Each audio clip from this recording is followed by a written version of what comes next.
Title. धन्यवाद महोदय जी, मुझे पवित्र ग्रंथ संविधान पर बोलने का मौका दिया। अध्यक्ष महोदय, हमारा देश 15 अगस्त 1947 को आज़ाद हुआ। डॉक्टर बाबा साहेब अम्बेडकर सहित विद्वानों की संवैधानिक पीठ ने लंबी जद्दोजहद के साथ हर एक पहलू की बारीकी से सोच समझकर 26 जनवरी 1950 को हमारे देश को संविधान की अमूल्य अतुल्य भेंट दी। हमारा प्रदेश दमन और दीव गोवा के साथ देश की आज़ादी के लगभग 14 साल के बाद 1961 में आज़ाद हुआ।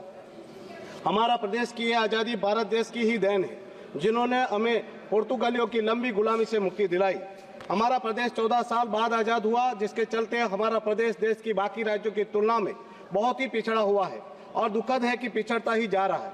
इससे बड़ा दुखद और दुर्भाग्यपूर्ण तो यह है कि देश की आज़ादी के इतने साल बीत जाने के बावजूद भी हमारा प्रदेश लोकशाही की लोकतांत्रिक प्रणाली की मुख्य धारा का हिस्सा नहीं बन पाया है।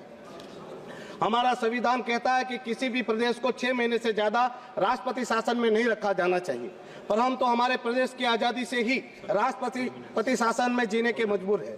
पूरे देश की तरह हमारे प्रदेश में कब पूर्ण लोकशाही की लोकतांत्रिक प्रणाली लागू होगी? क्या हमें पूर्ण लोकशाही का अधिकार नहीं है? अध्यक्ष महोदय जी, हमारा संविधान समानता की बात करता है, पर कहाँ है समानता? लोकशाही की लोकतांत्रिक प्रणाली में जो हक और अधिकार अन्य राज्य के लोगों को मिलते हैं, वैसे हक और अधिकार हमारे प्रदेश के लोगों को क्यों नहीं मिल पा रहे हैं?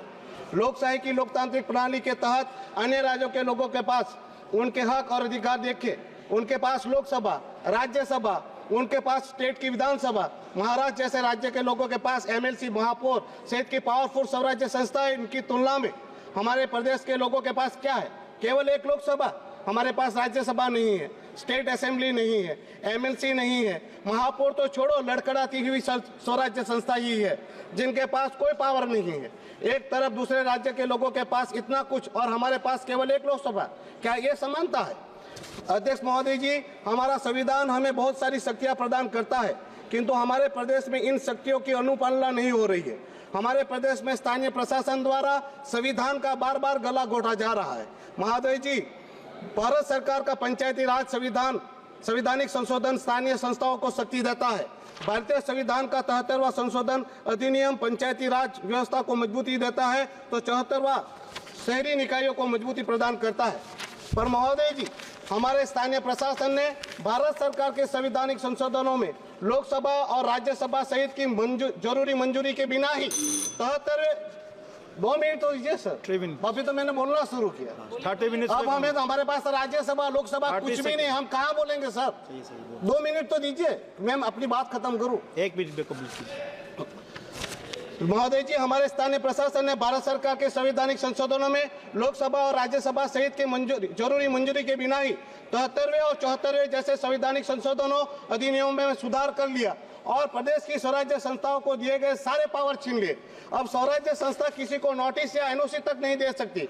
अरे पिछले 7 सालों से स्वराज्य संस्थाओं को फंड नहीं दिया गया है।